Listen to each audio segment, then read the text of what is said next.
What is up, fellow summoners, and welcome to the channel today. As I promised throughout my class breakdown series, once I finished that, I was then going to go back and cover characters that I thought were worth using generic awakening stones on. And honestly, I have been delaying this video a little bit just because it's such a difficult subject to cover.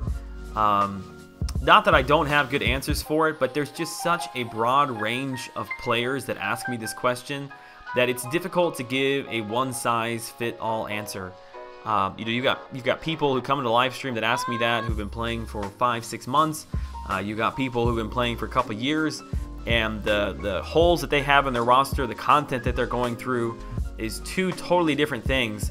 So honestly, I think what I want to do first is I want to give a piece of advice that hopefully will kind of cover all of those situations.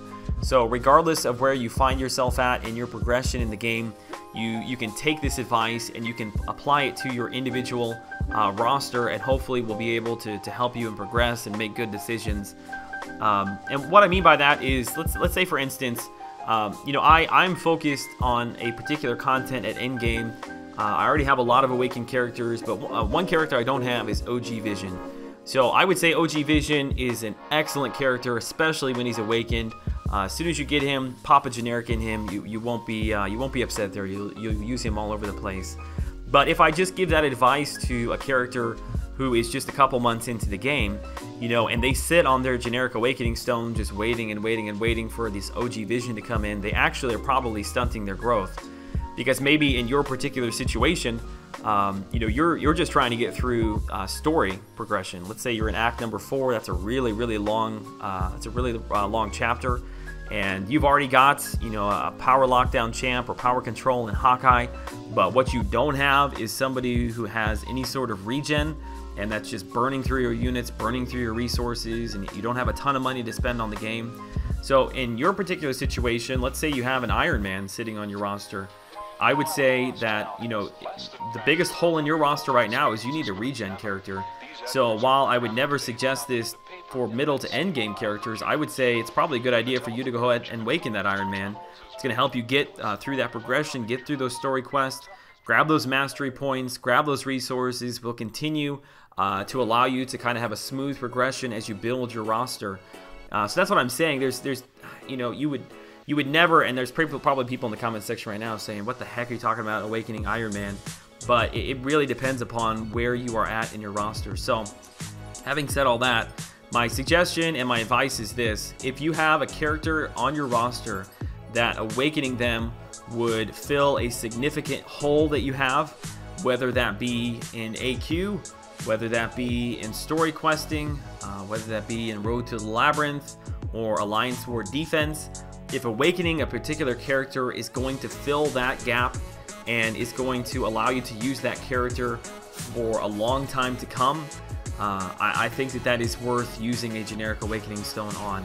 And I honestly think that's probably the best advice I can give to you. Now, I realize that not everybody came to get advice. They would rather just see a list. And I also realize that not everybody views the game the same way I do, and I totally respect that. Some people would rather just sit and wait and be patient for the best characters that they can possibly get to awaken.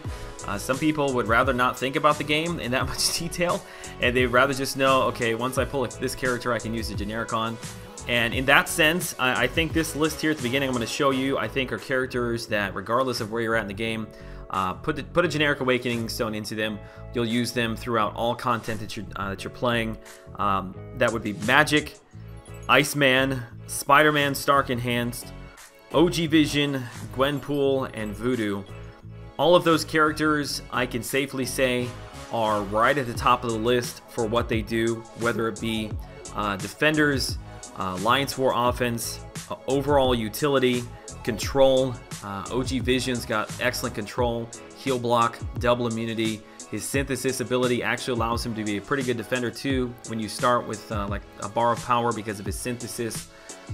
Overall, just very strong characters across the board that if you don't want to take a whole lot of time to figure out your roster, if you get these characters, use generics on, you will not be disappointed. You'll use them for the entirety of the game.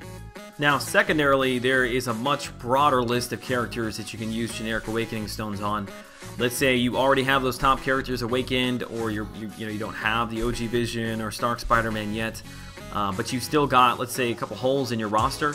I think you should prioritize awakening and using generic stones on characters that are going to fill AQ spots first, followed by Alliance War offense, and then lastly Special Case, and then Special Case and Defenders, I think is kind of what rounds out the bottom of your roster. Now, you really got to sit down and figure out, what do you need in AQ? Do you need a character who's got some sort of an immunity? Do you need somebody who's got power control? Do you need somebody who's got good damage or regen? Characters like Rogue, Hulk, both the Captain Americas, Archangel, Scarlet Witch, Vision, Age of Ultron, all those characters can fit those roles depending upon what you need and become significantly better when you awaken them. So you just got to figure out what your roster needs and then kind of plug those holes with generic awakening stones on those characters. Now, Dormammu is a character that also can be used in AQ, but also is really good on defense as well. Plus double immunity, so he's kind of a special case there. Can be used in a couple different options. So I actually think Dormammu is a really good option for an awakening stone. Classic Spider-Man, if we're talking defense, Classic Spider-Man is still a very good defender, but like I said, on the tier of awakening stones as far as characters to use them on, I think he's kind of towards the bottom just because I prioritize my defense kind of last.